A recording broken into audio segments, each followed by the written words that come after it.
Monday's leaders became Tuesday's losers. Micron, Monday's hottest watch list, was closed down 3.86%. NVDA closed at $213, below the $214 bull case level I gave you last night. So bull case condition didn't really hold. Semiconductor, sector as a whole was down 3% in one day. Oracle was down 4%. S&P landed within $1 of the exact bear case trigger from last night's video. But here's what makes today different. Microsoft and Apple were both green. And interesting part is both report earnings this week, so that's not an accident. Somebody decided these two specific names are where the money sits for the next 48 hours. So tonight we figure out who they are, plus the two scenarios for tomorrow's afternoon when 6 catalysts all land in a single 9-hour window. So stay with me. So if you chased Micron yesterday, the cleanest setup of the week, it bled back to $504 today. That's $20 a share in one session. AMD on Monday's dip, down another 3.41% today. That's 7% in 48 hours. NVIDIA closed $213, below the $214 bull case condition that didn't hold. And the S&P landed on $711.69.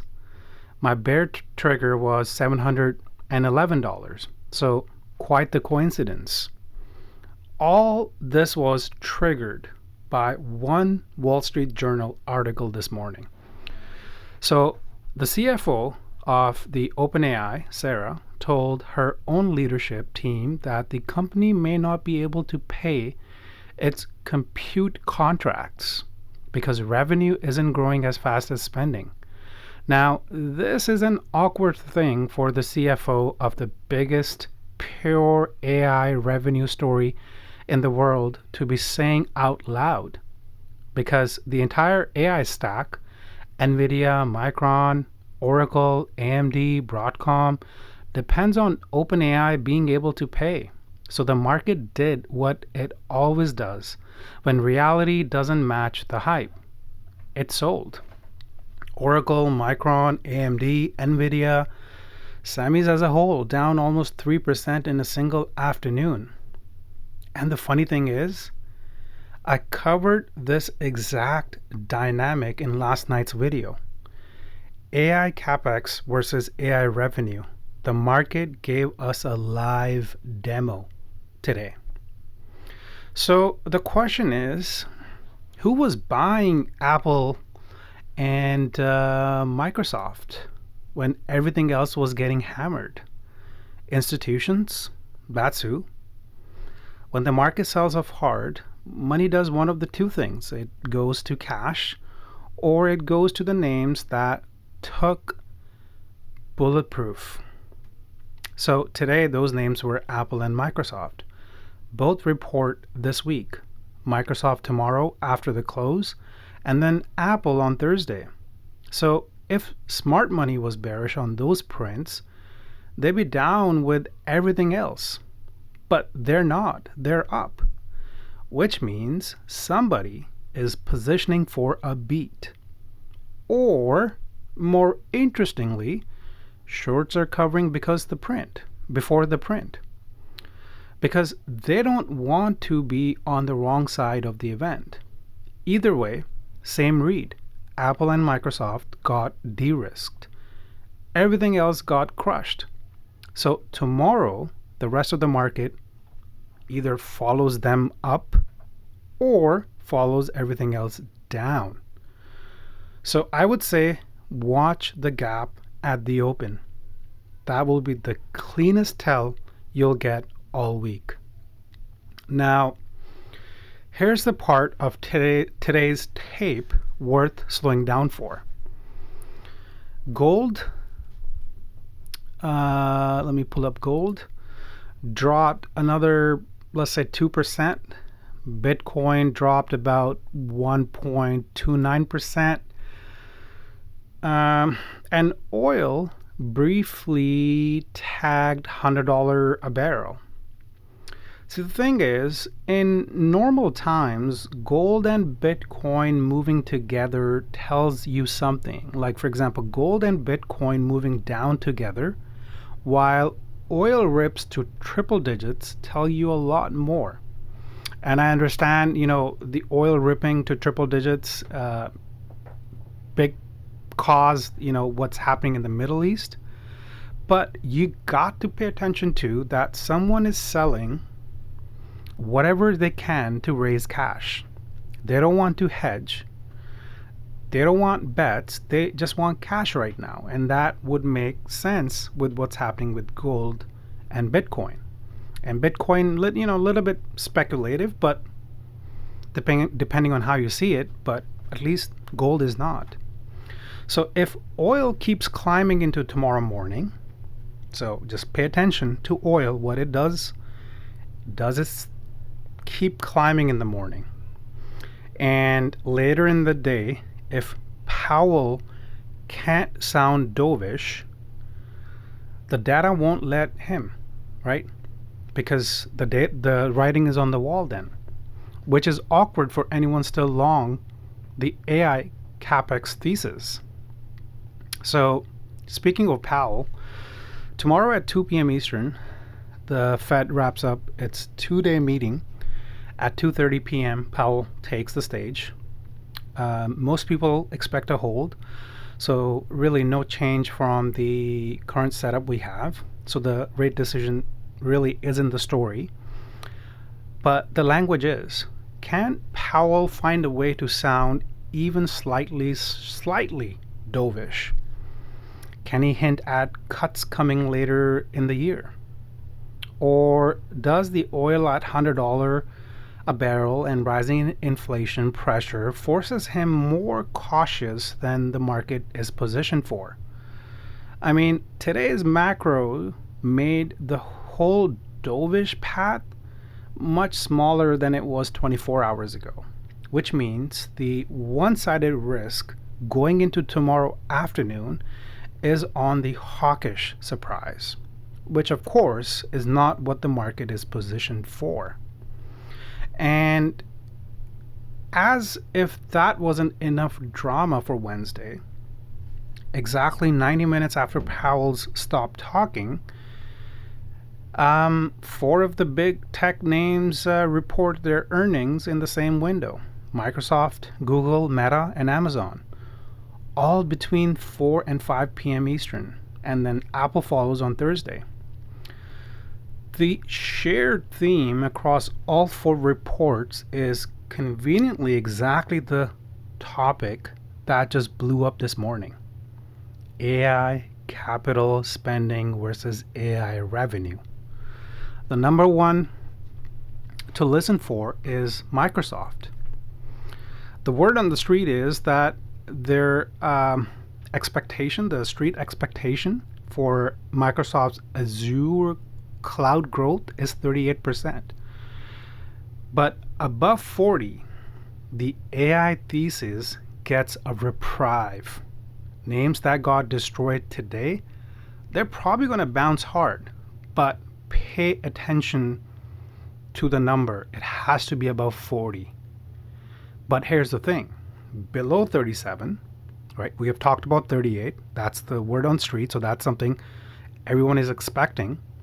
Above 40, we're going to get a pop in AI names. And below 37, it's unfortunately the opposite. The below 37, the OpenAI revenue concerns will get a confirmation by the biggest cloud company on the planet. The entire AI stack will get repriced, and it will get repriced quickly. So today's OpenAI report was just the trailer.